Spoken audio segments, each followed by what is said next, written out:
Hello friends, welcome to Paralegal Study.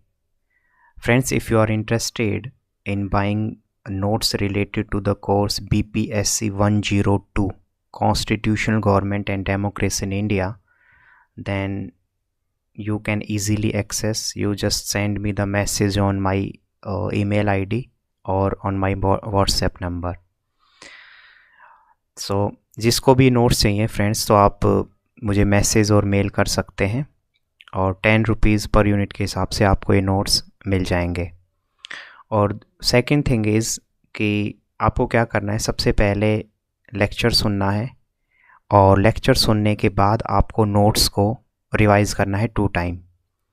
अगर आप lecture और नोट्स का पेयर बना के चलते हैं, इनका कॉम्बिनेशन अगर साथ लेके चलते हैं, तो मेरे जितने भी स्टूडेंट्स हैं और जिनके मैसेजेस मुझे मिलते हैं, तो उन्हीं के वर्ड्स में मैं आपको बस इतना ही यकीन दिला सकता हूँ कि कोई भी क्वेश्चन आपका एग्ज़ाम में नहीं छूटेगा और आपके पास इतना कंटेंट होगा उस समय कि आप इजीली अपने सारे जो क्वेश्चंस हैं वो अटैम्प्ट कर सकते हैं बहुत ही ब्यूटीफुल तरीके से। तो अगर आप मीन्स नोट्स लेना चाहते हैं तो आप मुझे मैसेज कर सकते हैं। एक यूनिट जो है फ्रेंड्स वो मैं आपके साथ शेयर भी करता हूँ और ये स्पेशली उन स्टूडेंट्स के लिए बहुत हेल्पफुल है जो स्टूडेंट्स ने ये नोट्स लिए हैं और जो लेंगे।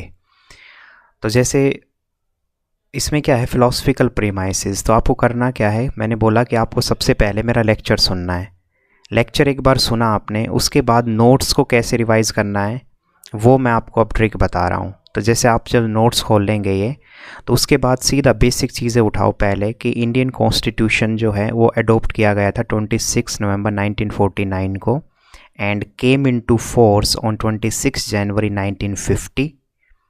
It is a vision document which mainly pursue or which mainly focus on overall welfare of the society, and the basic philosophical premises are just like social transformation, sovereignty and integrity।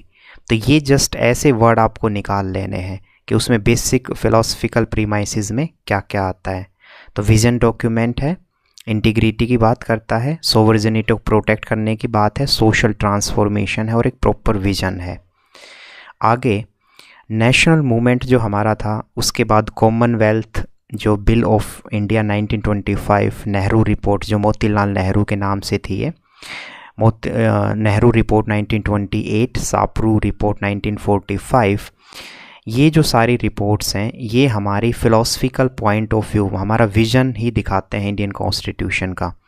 और उसमें कुछ जो basic principles हैं वो है individual liberty, freedom of conscience, freedom expression of free expression of opinion, free assembly, equality before law, protection of minority right and making the fundamental right are justiciable right. So ये सारे भी किसके part हैं, यही philosophical premises के अंदर ही आपको ये चीज़ें लिखनी है। फिर ऑब्जेक्टिव रिजोल्यूशन जो जवाहरलाल नेहरू ने दिया था, one of the main source of the preamble. तो ये फ्रेंड्स सारा आपको जब भी इससे रिलेटेड अगर आपका कोई क्वेश्चन आता है तो आप ऐसे ही ये पॉइंट्स अपने आंसर में स्टार्टिंग में लिखेंगे। तो टीचर इतने पॉइंट देख के ही ना, टीचर की एक साइकोलॉजी, एकदम माइंडसेट बदल जाएगा आपके आंसर सीट को देख के। उसको लगेगा कि हाँ इस स्टूडेंट को सब कुछ आता है।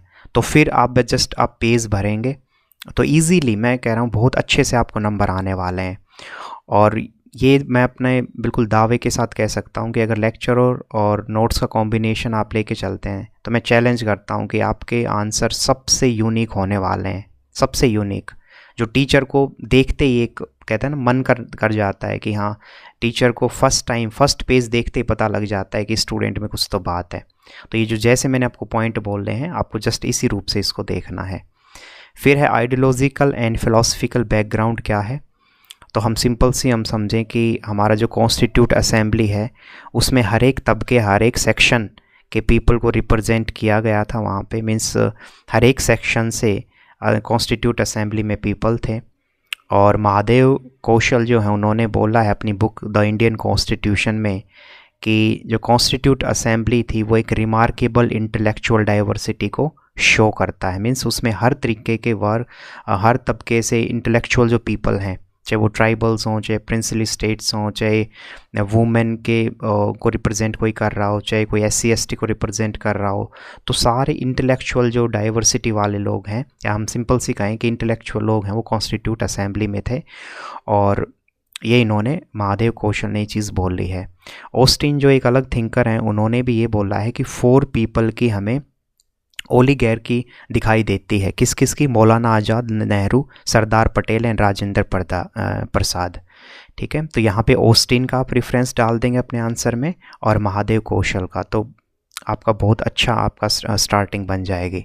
उसके बाद जो कॉन्स्टिट्यूशन है हमारा, वो कुछ कोर डेमोक्रेटिक वैल्यूज़ को साथ लेके आगे बढ़ा, जैसे individual and group rights, constitutional right, every person has right to vote, parliamentary democracy and all this points. और बाकी जब ये पूरा कॉन्स्टिट्यूशन हमारा बना तो उसमें 395 आर्टिकल्स एंड 8 शेड्यूल थे।